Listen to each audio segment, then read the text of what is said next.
欢迎大家来到 CGPB 的答疑栏目，专门解答同学们的各种问题和困惑。我是陆姐，我是强哥。今天的问题是：从小爱画画，可是就业困难的实际情况让我迷茫了，怎么办？首先从小就爱画画，你至多只能称之为自己的兴趣爱好。从小时候的兴趣爱好到就业，这个之间的跨度有点大其次，这个就业困难的实际情况让你迷茫了，迷茫的是啥？是为什么做自己喜欢的事情却找不到工作？还是说在就业困难的情况下，是否放弃自己的喜好，并去迎合市场？还是想了解在就业困难的今天，如何尽量发挥自己的优势？这里面其实有很多可以讨论的点，但是我觉得这个问题本身并没有表达清楚，甚至感受到问题里强调的是迷茫这个感受。那一般来说呢，这个如果问的不清楚，我是不会去猜对方的意思的。但今天我就破个例，假装我听明白了。你的问题是我打小就喜欢这个，上学学的也是这个，现在毕业了，结果市场不景气，不好找工作，怎么办？首先先提醒大家一下问题中说的是市场不景气，不好找工作。不好找工作不是没有工作，工作是有的，但是竞争太激烈。所以今天我们就来讲一下，在这种情况下有什么样的招式可以帮你提高成功几率。总的来说，你有3种选择。第一种呢，是用特定内容作品集和甲方的需求进行匹配。用大白话说，就是你对这事儿特有研究，而甲方找的就是你这种专家。这里边我要强调的是特定内容作品集的定义。我想做游戏场景概念设计，所以我做的作品集里就是场景，这个不算特定顶多是个分类。什么是特定呢？比如我做场景概念，但是我主攻自然类元素的设计和使用。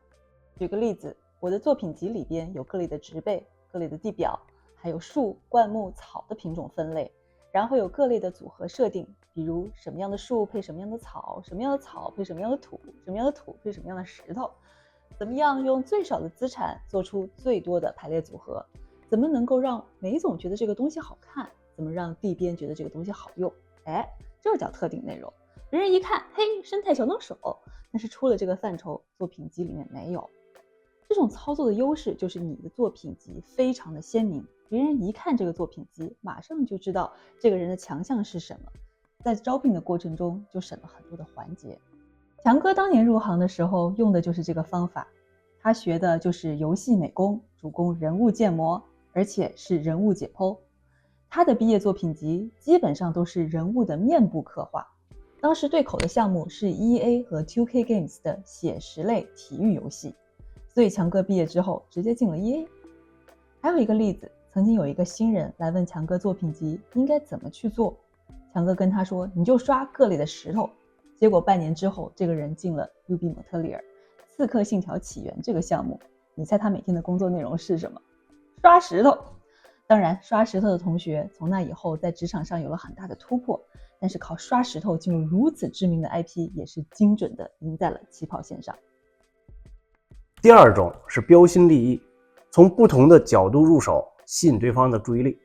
说白了就是你的内容与众不同，给别人留下很深刻的印象。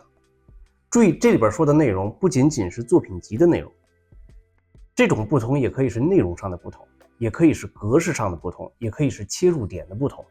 举一个最简单的例子，场景概设作品集，别人作品集里边全是图，你的作品集里边有图，有调研，有反馈前后对比，有给梅总看的风格选项，有给建模看的尺寸和结构拆解还有给这地边看的使用说明。咱们先不说作品集的质量如何，你单听之前这个表述，是不是就觉得你的作品集跟别人很不一样呢？那可能有同学要问了，说你举这个例子是不是说我的作品集的内容就一定要比别人多？其实也不是。陆姐当年入行的时候用的就是这个方法。她去一个国际游戏博览会，当时各大公司的展台都有人资，有的还有梅总，所以很多新人都到游戏博览会上来投简历。那陆姐还是新人的那个年代，不像现在，你直接把自己的画放到网上去给个链接，或者呢给人资发一个几十甚至几百兆的压缩包，或者是图都存在手机里、平板电脑里。他那个时代作品集都是拷在 CD 上的，都不是 DVD， 是 CD 啊，陆姐当时考了 CD， 还把自己的画打印了，装订成了一本书。所以当时在博览会上，别人递简历啊，把 CD 献上去，任兹把 CD 收了，说谢谢，我们回公司去看。陆姐过来说这是我的 CD， 同时这是我的打印版啊。任兹说你等会儿，我把梅总叫过来，我们现在看。所以一上来先打一个时间差。陆姐做测试也是，人家说3个题目里边选1个，陆姐把3个都做了。所以她这样的操作就给别人感觉她很有准备，考虑的很周全，干活又卖力啊。咱们先不说她的美术怎么样，最起码其他竞争对手一上来就被一些没有想到的招数打败了。第3种呢，叫做没饭碗，自己制造饭碗。这听起来好像有点就算没有困难，制造困难也要上的一个口吻哈。这种操作是什么意思呢？就是你考虑一下自己的长项是不是真的适合你选择的这条赛道。如果并不适合这条赛道，很适配，你完全没有必要撞得头破血流的往里挤。这种情况下，还不如尝试一个新的方向走走看。可能有人知道网上有个大咖叫 Sakimi Chan， 不了解他的朋友可以上网搜一下他的东西。我当时在蒙特利尔教大学预科的时候， Sakimi Chan 就是我这个系的学生。我当时教的是3年级的毕业班，他那个时候2年级，就来找过我，给我看过他的东西，问我他以后应该如何发展。当时所在的是一个游戏或者是一个影视的动画系，教学很多内容都是跟 3D 动画有关的啊，学一个什么玛雅呀，弄个什么绑定啊，毕业出来应该是做 animator。 但是他的东西全是人物插画，而且画的相当可以，一个17、18的小姑娘有这样的水平非常罕见。但他学的是 3D 动画，感觉就是上错了赛道。所以我建议他把系里边的东西学完，混个及格，拿一个文凭给家里边一个交代，然后把时间跟精力都放在自己的长项上，毕业以后自主创业，以后一定很有发展。 Sakimi Chan 毕业以后在游戏公司做了短短的时间，然后就自己创业去了。